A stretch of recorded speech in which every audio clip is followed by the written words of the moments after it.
আমরা এখন নতুন এক বাংলাদেশের জন্য কাজ করছি, স্বপ্ন দেখছি।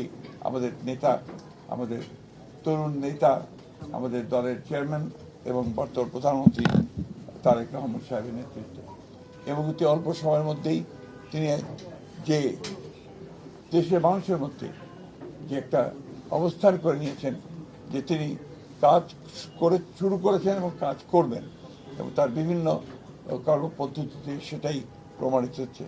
আমরা বিশ্বাস করি, আশা করি যে বাংলাদেশ জাতীয়তাবাদী দল তার নেতৃত্বে আরও শক্তিশালী হয়ে উঠবে, এবং এই সরকার, যে সরকার গঠন করা হয়েছে তার নেতৃত্বে, সেই সরকার সফল হবে বাংলাদেশকে তার ইচ্ছিত লক্ষ্যে নিয়ে যেতে, এবং সত্যিকার অর্থেই একটা সুখী সমৃদ্ধ বাংলাদেশ গড়ে তুলবে, যা আমাদের প্রতিষ্ঠাতা শহীদ প্রেসিডেন্ট জিয়া রহমানের আমাদের লক্ষ্য ছিল। আমরা আশা করব যে আমাদের বাংলাদেশের সব মানুষ আমাদের দলকে সহায়তা করবে পূর্বের মতো সবসময়।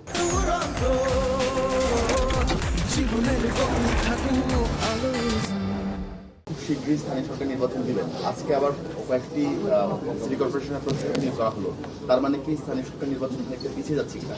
না, স্থানীয় সরকার নির্বাচনের বিষয়ে কত নিয়মকানুন আছে তো সরকারি এবং যে প্রথাগুলো আছে সেগুলো কতগুলো মেয়াদ আছে, কতগুলো মেয়াদ শেষ হয়ে গেছে, সবগুলোকে এক জায়গায় নিয়ে এসে আমরা সরকারের তরফ থেকে একটা সঠিক সময়ে এই নির্বাচনগুলো দেওয়ার ব্যবস্থা আমরা করবো। তবে নিঃসন্দেহে এই নির্বাচনকে প্রাধান্য দেওয়া হবে। অনেক জায়গায় আওয়ামী লীগের অফিসগুলো খোলা হচ্ছে, অনেক জায়গায় এটা আমরা চাইনি, এবং আমরা যেহেতু আপনার আইনগতভাবে বলা আছে যে তাদের কার্যক্রম নিষিদ্ধ, সেইভাবেই এটাকে দেখা হবে সব জায়গায়।